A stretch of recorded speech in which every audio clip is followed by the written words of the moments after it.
पूरे हिंदुस्तान में एक स्कीम चलाई गई थी, अमृत भारत स्टेशन स्कीम, जिसके तहत 1200 से ज़्यादा स्टेशंस लिए गए थे और उनको इम्प्रूवमेंट किया गया था, करने की बात थी। और उसमें जो बेसिक एमिनिटीज़ हैं पैसेंजर्स के लिए, उनको सुधारना, उनको बेहतर बनाना और साथ ही साथ जो स्टेशन का लुक है, उसको भी बेहतर बनाना, दोनों ही काम उसमें करने थे। तो ये जो स्टेशंस हैं, इनमें से 103 स्टेशंस 22 मई को माननीय प्रधानमंत्री जी उसका उद्घाटन करने वाले हैं, उनका लोकार्पण करने वाले हैं, जिसमें से 6 स्टेशन हमारे राजकोट डिवीज़न के हैं।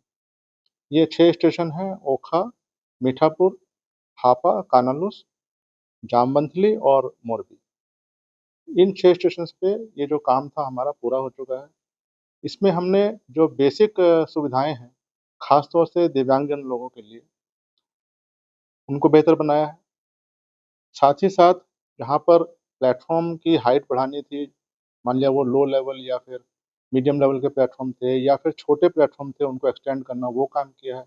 प्लेटफ़ॉर्म के ऊपर हमने शेड्स बनाए हैं नए, ताकि अधिक से अधिक यात्री वहाँ पर बैठ सकें। वेटिंग हॉल जो है, कई-कई जगहों पर पुराने हो चुके थे या फिर थे ही नहीं, उनको हमने मॉडर्न वेटिंग हॉल्स बनाए हैं, जिनमें टॉयलेट्स प्लस जो उनका एरिया है, सीटिंग अरेंजमेंट्स है, बहुत ही अच्छा है। उसके साथ-साथ हमने साइनेजेस पे बहुत ध्यान दिया है। पैसेंजर आए और फिर उसको कहीं पे भी भटकने की ज़रूरत ना हो, वो भटक ना सके, उसको जहाँ पे भी जाना है, मान लिया टॉयलेट पे जाना है, वेटिंग रूम पे जाना है, वो आराम से, या फिर रेस्टोरेंट पे जाना है, वो आराम से वहाँ पे जा सके। इसके साथ-साथ हमने अलग से भी टॉयलेट ब्लॉक्स बनाए हैं, जिसमें जो बहुत ही मॉडर्न टाइप के हैं। ये हर एक प्लेटफ़ॉर्म पे आपको मिलेंगे। इसके साथ-साथ हमने जो स्टेशन पे बहुत इम्पोर्टेंट पार्ट होता है सर्कुलेटिंग एरिया का, जहाँ पे आपके व्हीकल मूवमेंट चलता है। तो वहाँ पे मेन चीज़ क्या होती है कि एंट्री और एग्ज़िट नॉर्मली एक ही रास्ते से रहता है, एक ही जगह से रहता है। हमने इन स्टेशंस पे ये कोशिश करी है कि एंट्री को अलग किया जाए और एग्ज़िट को अलग किया जाए, ताकि जो आने और जाने वाले पैसेंजर्स हैं, उनको कोई आपस में कॉन्फ्लिक्ट ना हो। जैसे आप ओखा में आप देखें तो हमने एंट्री और एग्ज़िट अलग-अलग रखा है।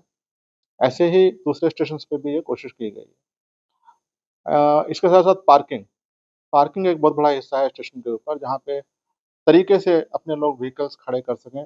ऐसा ना हो कि कहीं पे भी आके लोग व्हीकल खड़े करने की उनको आवश्यकता पड़ रही है। इसके साथ-साथ जो हमने फ़साड पे काम किया है, वो बहुत ज़बरदस्त काम किया है। हर एक स्टेशन पे जो लुक उसको दिया गया है, क्योंकि स्टेशन क्या है, हमारे पैसेंजर्स के लिए पहला फ़ेस जो है स्टेशन ही है। जब वो स्टेशन पे आता है तो उसका एक एक्सपीरियंस होता है, वहाँ वो बैठता है, अपना समय बिताता है, कुछ खाता-पीता भी है और अपने जो फैमिली मेंबर्स आए हैं उनके साथ कुछ, या फिर दूसरे पैसेंजर्स के साथ भी कुछ समय बिताता है। तो उसका जो ये जो एक्सपीरियंस है, ये उसका बेहतर बनाने के लिए हम लोगों ने इस पे काम किया है।